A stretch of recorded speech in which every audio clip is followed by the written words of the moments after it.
ઊંઝામાં ધજા મહોત્સવમાં ઉમટ્યા લાખો ભક્તો કપડવંજથી 205 કિલોમીટરનું અંતર કાપી રીલે દોડ ઊંઝા આવશે। ઊંઝા ખાતે માં ઉમિયાના ધજા મહોત્સવનો પ્રારંભ થઈ ગયો છે। ધજા મહોત્સવના બીજા દિવસે લાખો ભક્તો ઉમટી પડ્યા છે। દેશ વિદેશમાંથી ભક્તો માં ઉમિયાના શરણે માથું ટેકવવા પહોંચ્યા છે। ઉમિયા ધામ જય માતાજીના નાદથી ગુંજી રહ્યું છે। પ્રથમ દિવસે મહેસાણાના ઊંઝા ખાતે 1.25 લાખ ભક્તોએ ઉમિયા માતાજીના દર્શન કર્યા। ભવ્યથી ભવ્ય ધજા મહોત્સવમાં સહભાગી બની ધન્યતા અનુભવી તો શુદ્ધ સાત્વિક અને પૌષ્ટિક ભોજન પ્રસાદનો 20,000થી વધુ ભક્તોએ લાભ લીધો। તો ધજા મહોત્સવ ભાગરૂપે કપડવંજથી ઊંઝા ઐતિહાસિક રીલે દોડની લીલી ઝંડી આપી પ્રસ્થાન કરાવ્યું। આ રીલે દોડ 14 સપ્ટેમ્બર 2024 શનિવારે ઊંઝા આવી પહોંચશે। ખેડા જિલ્લાના કપડવંજથી નીકળેલી રીલે દોડની સાથે માં ઉમિયાનો જ્યોતિરથ, 3 ડીજે અને 400 જેટલી ગાડીઓનો કાફલો પણ છે। યુવાનો 24 કલાક દોડી વર્લ્ડ રેકોર્ડ રચનાર છે। માર્ગમાં બાયડ ખાતે 5,000 લોકો ભોજન પ્રસાદ લેશે। રણાસણ ખાતે પણ ભોજન પ્રસાદ લેશે। બાદમાં વિજાપુરમાં રાત્રે અખંડ ધૂનનો કાર્યક્રમ છે। વિસનગર ખાતે સ્વાગત અને ચા પાણી નાસ્તો કરશે। બાદમાં વિસનગરથી પણ લોકો જોડાશે। 205 કિલોમીટરનું અંતર કાપી આવતીકાલે સવારે ઊંઝા પહોંચશે। યુવાનો 24 કલાક દોડી વર્લ્ડ રેકોર્ડ રચશે। પગપાળા બનાસકાંઠા જતા ભક્તો માટે ધોરી ગામ નજીક શરૂ કરાયો 5 સ્ટાર હોટલ જેવો સેવા કેમ્પ। ભાદરવી પૂનમનો મહામેળો ચાલી રહ્યો છે ત્યારે લાખો ભક્તો પગપાળા ચાલીને માં અંબાના ચરણોમાં શીશ ઝુકાવવા આવી રહ્યા છે। ત્યારે પગપાળા અંબાજી જઈ રહ્યા હતા માય ભક્તો માટે અંબાજીના માર્ગો ઉપર ઠેર ઠેર સેવાભાવી સંસ્થાઓ દ્વારા સેવા કેમ્પ ધમધમી રહ્યા છે। ત્યારે પાલનપુર અંબાજી માર્ગ ઉપર આવેલા ધોરી ગામ નજીક સેવાભાવી સંસ્થા P.N. માળી ફાઉન્ડેશન દ્વારા સેવા કેમ્પ શરૂ કરાયો। 5 સ્ટાર સુવિધાઓવાળા સેવા કેમ્પને ભાજપના પ્રદેશ મહામંત્રી રજનીશ પટેલે ખુલ્લો મૂક્યો। અહીં ભક્તો માટે ચા, નાસ્તા, ભોજન સહિત આરામ જેવી અનેક 5 સ્ટાર સેવાઓ પૂરી પાડવામાં આવી રહી છે। તો સેવા કેમ્પમાં સેવાર્થીઓ પદયાત્રીઓને ભગવાનની જેમ સેવા કરતા નજરે પડી રહ્યા છે। આ 5 સ્ટાર સેવા કેમ્પમાં પગપાળા ભક્તોને ઢોલ, નગારા અને શરણાઈ વગાડીની જેમ લગ્ન પ્રસંગમાં આવકારવામાં આવતા હોય તેમ આવકારવામાં આવી રહ્યા છે અને પ્રેમથી તેમને હોટલ કરતા પણ ઉત્તમ જમવાનું પ્રેમથી જમાડવામાં આવી રહ્યું છે। જો કે આયોજકો પણ ભક્તોની સેવા કરીને ધન્યતા અનુભવી રહ્યા છે। અંબાજી મેળાને લઈને જામ્યો છે ભજન, ભોજન અને ભક્તિનો ત્રિવેણી સંગમ। અંબાજી જતા પદયાત્રીઓ માટે મહિલાઓએ અનોખો સેવા યજ્ઞ હાથ ધર્યો। સાબરકાંઠા જિલ્લાના રસ્તાઓ અત્યારે જય અંબેના નાદથી અને પદયાત્રીઓથી ઉભરાઈ રહ્યા છે। ત્યારે હિંમતનગરના વક્તાપુરામાં પદયાત્રીઓની સેવા માટે મહિલા ગ્રુપ દ્વારા યાત્રિકોને ભજન સાથે ભોજન આપવામાં આવે છે। મહિલાઓએ કહ્યું કે અમે ભજન ગાઈને ભોજન આપીએ છીએ જેથી અમને થાક પણ લાગતો નથી અને અનોખી સેવા પણ કરી રહ્યા છીએ। તો આ જ ગામમાં હનુમાનજી મંદિરે 2007થી એક કેમ્પ ચાલે છે જ્યાં રહેવાની, માલિશ અને જમવા સહિતની સેવાઓ અપાય છે। આ અનોખા કેમ્પમાં દૂધપાક, પાઉંભાજી, પુલાવ, મીઠાઈ સાથે જમવાનું, દૂધ જલેબી, ઇડલી સંભાર અને પાણીપુરી પણ પીરસવામાં આવે છે। આ કેમ્પમાં ભક્તોને તમામ સુવિધાઓ અપાય છે। આ અમદાવાદના વટવાનું 160 વ્યક્તિઓનું ગ્રુપ છે જે વિવિધ પ્રકારની સેવાઓ કરી માં અંબાના ભક્તોની સેવા કરે છે અને આશીર્વાદ પ્રાપ્ત કરે છે। આ તરફ મહેસાણામાં ધારાસભ્ય મુકેશ પટેલ લાગ્યા ભક્તોની સેવામાં। સતલાસણામાં કેમ્પમાં સેવામાં જોતરાયા ધારાસભ્ય ભક્તોને ભોજન પીરસતા જોવા મળ્યા મુકેશ પટેલ। 14 વર્ષથી ચાલતા કેમ્પમાં મુકેશ પટેલ ધારાસભ્ય બન્યા તે પહેલાથી જ સેવા આપી રહ્યા છે। ધરમપુરમાં ગૃહ રાજ્યમંત્રી હર્ષ સંઘવીએ ગણપતિ દાદાના કર્યા દર્શન। ગૃહમંત્રી હર્ષ સંઘવીએ ડ્રગ્સના દૂષણ સામેની લડાઈમાં યુવાનોની સાથે મહિલાઓને પણ મહત્વનું યોગદાન આપવા અપીલ કરી। રાજ્યના ગૃહમંત્રી હર્ષ સંઘવીએ વલસાડ જિલ્લાની મુલાકાત લીધી જ્યાં તેમણે સૌપ્રથમ ધરમપુરમાં અને ત્યારબાદ વલસાડમાં વિવિધ ગણેશ પંડાલોની મુલાકાત લીધી। ગૃહમંત્રીએ ગણેશજીના દર્શન કરી આશીર્વાદ લીધા। ગૃહમંત્રીએ સંબોધન કરી યુવાનોને ડ્રગ્સ અને વ્યસનના દૂષણથી દૂર રહેવા અપીલ કરી। આ પ્રસંગે ભાજપના અગ્રણીઓ અને કાર્યકર્તાઓ પણ મોટી સંખ્યામાં ઉપસ્થિત રહ્યા હતા। ગૃહમંત્રીએ ધરમપુરમાં ભાજપના એક અગ્રણીના ઘરે દુઃખદ પ્રસંગમાં હાજરી આપી। ત્યારબાદ શહેરના પૌરાણિક લક્ષ્મીનારાયણ મંદિરમાં દર્શન કરી અને વિવિધ ગણેશ પંડાલમાં દાદાના દર્શન કર્યા હતા। મેળામાં ભક્તોનું ઘોડાપુર, જય અંબેના નાદથી ગુંજ્યા રસ્તા, 2 લાખથી વધુ લોકોએ કર્યા દર્શન। ભાદરવી પૂનમના મેળાના બીજા દિવસે પણ ભક્તોનું ખીડિયારું ઉભરાયું છે। અંબાજીના રસ્તાઓ અને અંબાજી તરફ જતા રસ્તાઓ બોલમાળી અંબેના નાદથી ગુંજી રહ્યા છે। રસ્તાઓ ભક્તોથી ઉભરાઈ ગયા છે। અંબાજીમાં લાખો ભક્તો બીજા દિવસે દર્શન કર્યા। અંબાજી મંદિર વહેલી સવારથી મોડી રાત સુધી માઈ ભક્તોથી ભરચક રહ્યું। પ્રથમ દિવસે 2 લાખથી વધુ ભક્તોએ માતાજીના દર્શન કર્યા। યાત્રાધામ અંબાજીમાં ચારે બાજુ ભક્તિમય માહોલ છે। ભક્તો હાથમાં ધજાઓ લઈને પગપાળા અંબાજી આવી રહ્યા છે। અનેક ભક્તો સંઘ સાથે પણ અંબાજીમાં પહોંચી રહ્યા છે।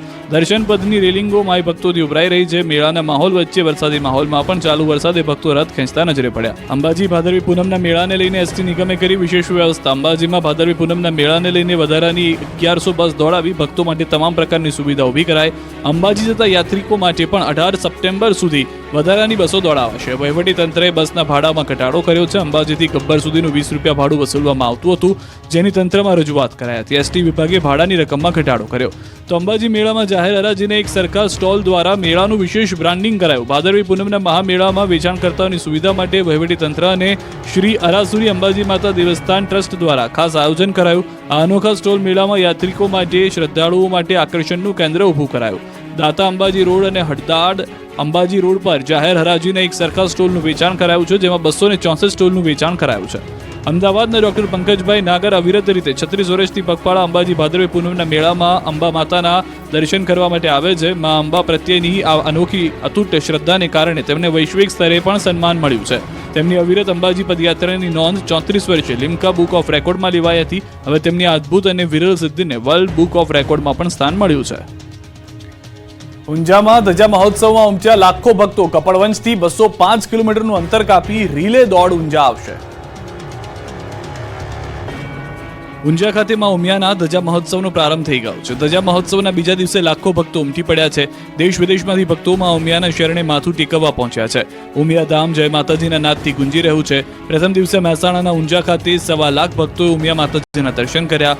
ભવ્યથી ભવ્ય ધજા મહોત્સવમાં સહભાગી બની ધન્યતા અનુભવી. તો શુદ્ધ, સાત્વિક અને પૌષ્ટિક ભોજન પ્રસાદનો 20,000થી વધુ ભક્તોએ લાભ લીધો. તો ધજા મહોત્સવ ભાગરૂપે કપડવંજથી ઊંઝા ઐતિહાસિક રિલે દોડની લીલી ઝંડી આપી પ્રસ્થાન કરાવ્યું. આ રિલે દોડ 14 સપ્ટેમ્બર 2024 શનિવારે ઊંઝા આવી પહોંચશે. ખેડા જિલ્લાના કપડવંજથી નીકળેલી રિલે દોડની સાથે માં ઉમિયાનો જ્યોતિરથ, 3 ડીજે અને 400 જેટલી ગાડીઓનો કાફલો પણ છે. યુવાનો 24 કલાક દોડી વર્લ્ડ રેકોર્ડ રચનાર છે. માર્ગમાં બાયડ ખાતે 5,000 લોકો ભોજન પ્રસાદ લેશે. રણાસણ ખાતે પણ ભોજન પ્રસાદ લેશે. બાદમાં વિજાપુરમાં રાત્રે અખંડ ધૂનનો કાર્યક્રમ છે. વિસનગર ખાતે સ્વાગત અને ચા પાણી નાસ્તો કરશે. બાદમાં વિસનગરથી પણ લોકો જોડાશે. 205 કિલોમીટરનું અંતર કાપી આવતીકાલે સવારે ઊંઝા પહોંચશે. યુવાનો 24 કલાક દોડી વર્લ્ડ રેકોર્ડ રચશે. પગપાળા બનાસકાંઠા જતા ભક્તો માટે ધોરી ગામ નજીક શરૂ કરાયો 5 સ્ટાર હોટલ જેવો સેવા કેમ્પ. ભાદરવી પૂનમનો મહામેળો ચાલી રહ્યો છે, ત્યારે લાખો ભક્તો પગપાળા ચાલીને માં અંબાના ચરણોમાં શીશ ઝુકાવવા આવી રહ્યા છે. ત્યારે પગપાળા અંબાજી જઈ રહ્યા હતા માય ભક્તો માટે અંબાજીના માર્ગો ઉપર ઠેર ઠેર સેવાભાવી સંસ્થાઓ દ્વારા સેવા કેમ્પ ધમધમી રહ્યા છે. ત્યારે પાલનપુર અંબાજી માર્ગ ઉપર આવેલા ધોરી ગામ નજીક સેવાભાવી સંસ્થા પી.એન. માળી ફાઉન્ડેશન દ્વારા સેવા કેમ્પ શરૂ કરાયો. 5 સ્ટાર સુવિધાઓવાળા સેવા કેમ્પને ભાજપના પ્રદેશ મહામંત્રી રજનીશ પટેલે ખુલ્લો મૂક્યો. અહીં ભક્તો માટે ચા, નાસ્તા, ભોજન સહિત આરામ જેવી અનેક 5 સ્ટાર સેવાઓ પૂરી પાડવામાં આવી રહી છે. તો સેવા કેમ્પમાં સેવાર્થીઓ પદયાત્રીઓને ભગવાનની જેમ સેવા કરતા નજરે પડી રહ્યા છે. આ 5 સ્ટાર સેવા કેમ્પમાં પગપાળા ભક્તોને ઢોલ, નગારા અને શરણાઈ વગાડીની જેમ લગ્ન પ્રસંગમાં આવકારવામાં આવતા હોય તેમ આવકારવામાં આવી રહ્યા છે. અને પ્રેમથી તેમને હોટલ કરતાં પણ ઉત્તમ જમવાનું પ્રેમથી જમાડવામાં આવી રહ્યું છે. જોકે આયોજકો પણ ભક્તોની સેવા કરીને ધન્યતા અનુભવી રહ્યા છે. અંબાજી મેળાને લઈને જામ્યો છે ભજન, ભોજન અને ભક્તિનો ત્રિવેણી સંગમ. અંબાજી જતા પદયાત્રીઓ માટે મહિલાઓએ અનોખો સેવા યજ્ઞ હાથ ધર્યો. સાબરકાંઠા જિલ્લાના રસ્તાઓ અત્યારે જય અંબેના નાદથી અને પદયાત્રીઓથી ઉભરાઈ રહ્યા છે. ત્યારે હિંમતનગરના વક્તાપુરામાં પદયાત્રીઓની સેવા માટે મહિલા ગ્રુપ દ્વારા યાત્રિકોને ભજન સાથે ભોજન આપવામાં આવે છે. મહિલાઓએ કહ્યું કે અમે ભજન ગાઈને ભોજન આપીએ છીએ, જેથી અમને થાક પણ લાગતો નથી અને અનોખી સેવા પણ કરી રહ્યા છીએ. તો આ જ ગામમાં હનુમાનજી મંદિરે 2007થી એક કેમ્પ ચાલે છે, જ્યાં રહેવાની, માલિશ અને જમવા સહિતની સેવાઓ અપાય છે. આ અનોખા કેમ્પમાં દૂધપાક, પાઉંભાજી, પુલાવ, મીઠાઈ સાથે જમવાનું, દૂધ જલેબી, ઇડલી સંભાર અને પાણીપુરી પણ પીરસવામાં આવે છે. આ કેમ્પમાં ભક્તોને તમામ સુવિધાઓ અપાય છે. આ અમદાવાદના વટવાનું 160 વ્યક્તિઓનું ગ્રુપ છે, જે વિવિધ પ્રકારની સેવાઓ કરી માં અંબાના ભક્તોની સેવા કરે છે અને આશીર્વાદ પ્રાપ્ત કરે છે. આ તરફ મહેસાણામાં ધારાસભ્ય મુકેશ પટેલ લાગ્યા ભક્તોની સેવામાં. સતલાસણામાં કેમ્પમાં સેવામાં જોતરાયા ધારાસભ્ય. ભક્તોને ભોજન પીરસતા જોવા મળ્યા મુકેશ પટેલ. 14 વર્ષથી ચાલતા કેમ્પમાં મુકેશ પટેલ ધારાસભ્ય બન્યા તે પહેલાથી જ સેવા આપી રહ્યા છે. ધરમપુરમાં ગૃહ રાજ્યમંત્રી હર્ષ સંઘવીએ ગણપતિ દાદાના કર્યા દર્શન. ગૃહમંત્રી હર્ષ સંઘવીએ ડ્રગ્સના દૂષણ સામેની લડાઈમાં યુવાનોની સાથે મહિલાઓને પણ મહત્વનું યોગદાન આપવા અપીલ કરી. રાજ્યના ગૃહમંત્રી હર્ષ સંઘવીએ વલસાડ જિલ્લાની મુલાકાત લીધી, જ્યાં તેમણે સૌપ્રથમ ધરમપુરમાં અને ત્યારબાદ વલસાડમાં વિવિધ ગણેશ પંડાલોની મુલાકાત લીધી. ગૃહમંત્રીએ ગણેશજીના દર્શન કરી આશીર્વાદ લીધા. ગૃહમંત્રીએ સંબોધન કરી યુવાનોને ડ્રગ્સ અને વ્યસનના દૂષણથી દૂર રહેવા અપીલ કરી. આ પ્રસંગે ભાજપના અગ્રણીઓ અને કાર્યકર્તાઓ પણ મોટી સંખ્યામાં ઉપસ્થિત રહ્યા હતા.